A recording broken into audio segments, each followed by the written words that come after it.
Bismillahirrahmanirrahim. Assalamualaikum warahmatullahi wabarakatuh. Selamat berjumpa kembali dalam perkuliahan Sistem Informasi Manajemen yang dilaksanakan program pembelajaran daring kolaboratif tahun 2024 antara Universitas Sains dan Teknologi Komputer dengan mitra STE Studi Ekonomi Modern. Untuk pertemuan ini kita akan membahas teknologi informasi untuk keunggulan bersaing. Ini part 2. Untuk yang pertama sudah dibahas oleh dosen mitra yaitu Bu Titin. Selanjutnya saya akan membahas untuk kelanjutan teknologi informasi untuk keunggulan bersaing. Baik, ternyata di pasar global saat ini banyak tantangan yang mana kita lihat pertama dari demografi dan budaya.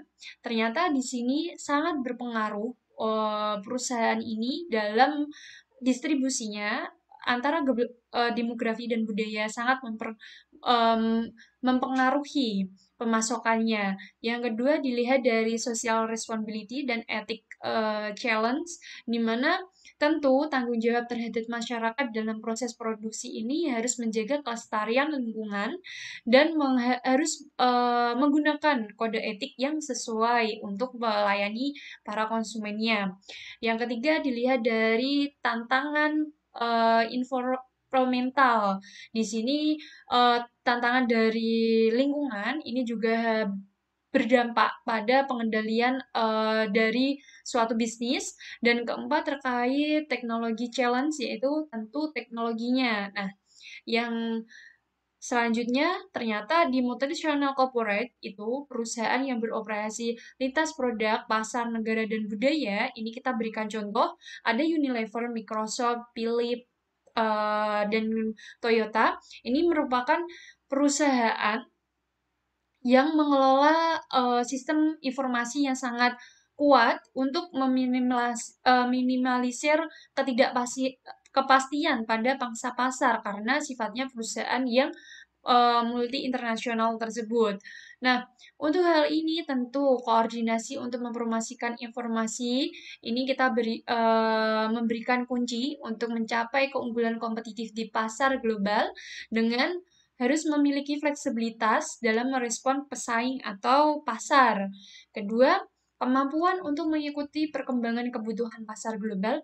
Ternyata perkembangan kebutuhan ini harus kita ikuti, apalagi saat ini teknologi digital yang semakin kuat.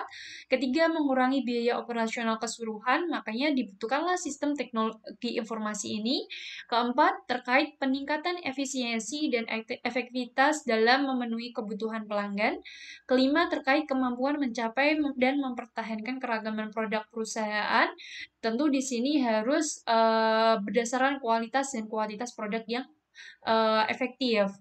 Nah, untuk strategi Global Information System ini ternyata ada strategi multinasional, ada strategi dunia global, ada strategi internasional, dan strategi antar negara.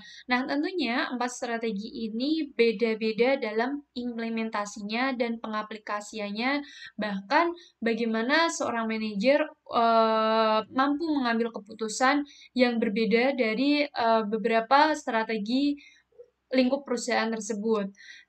Untuk sistem implementasi iOS, kita memberikan contoh iOS bahwa internet ini merupakan jaringan internal perusahaan yang menghubungkan antara kantor pusat dengan kantor-kantor lainnya atau kantor cabangnya, yang mana ini berorientasi sebagai penghubung perusahaan dan calon konsumen juga.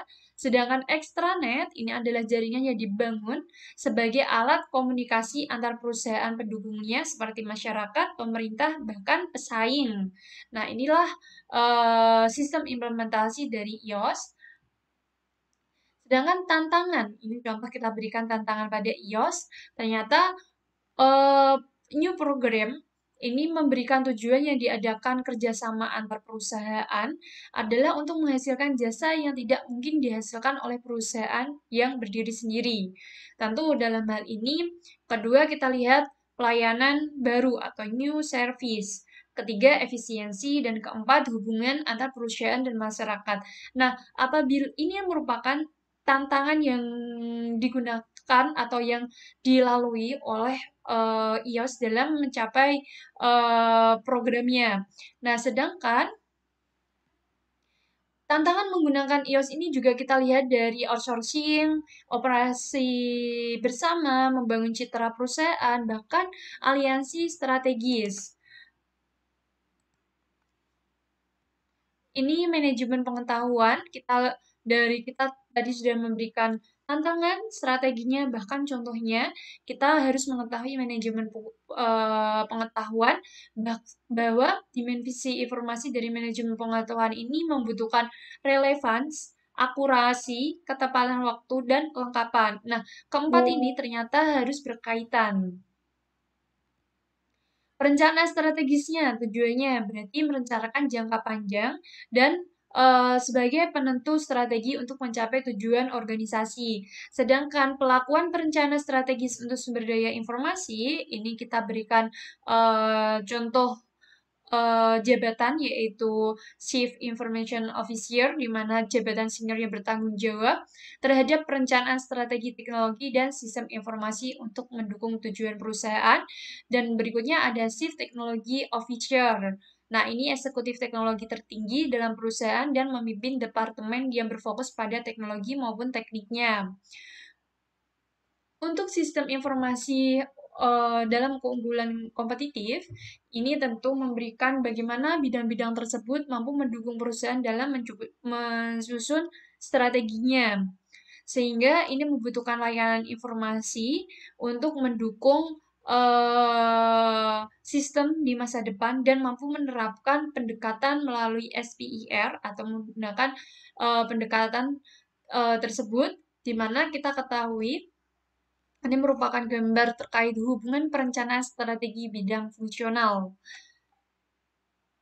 Ada rencana strategi SD informasi, ada rencana strategi terkait keuangan, ada rencana strategi manusia atau human, ada rencana strategi terkait manufaktur, dan ada rencana strategi terkait pemasaran. Kelima ini ternyata memiliki hubungan dalam perencanaan strategi dalam bidang fungsionalnya, yaitu untuk membantu manajerial dalam pengambilan keputusan, bahkan untuk mencapai goals dari perusahaan.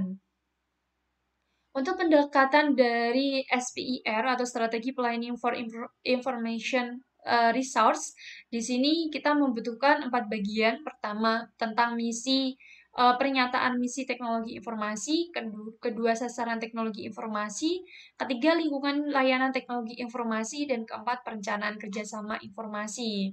Nah, alasan menjalankan pendekatan SPIR ini merupakan bahwa ternyata ini solusi untuk masalah dengan teknik perencanaan strategis sumber daya informasi. Ketika perusahaan menerapkan SIR, ternyata rencana strategisnya ini mampu dikembangkan secara bersama-sama. Untuk pendekatannya, ini kita lalui ada pendekatan strategi bisnis dan sumber daya informasi dan strategi SI, di mana ternyata strategi bisnis ini akan mempengaruhi pada informasi untuk sumber daya informasi, dan sumber daya informasi akan pengaruh pada strategi bisnis. Inilah merupakan hubungan yang saling berhubungan. Nah, mungkin sekian terkait materi kita pada pertemuan kali ini. Saya akhiri, mohon maaf bila ada tutur kata yang salah. Wabillahi taufiq wal hidayah. Wassalamualaikum warahmatullahi wabarakatuh. Terima kasih. Jangan lupa di like, comment, and subscribe. Terima kasih.